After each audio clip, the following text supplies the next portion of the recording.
Kanina ka pa kasi winawarningan ng driver eh.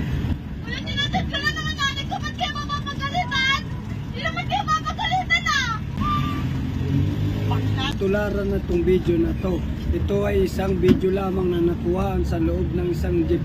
Kaya nagpapaalala, warning lang naman po ito sa mga tao. Yung cellphone mo, bayad ka muna. Kanina ka pa po eh. Saan ka pa baba? Puro cellphone. Bakit tabi po yung cellphone nyo? Kaya na kuya, nagtitin pa ako eh. Ay mababa na ako kayo, hindi pa kayo nagbabayad eh.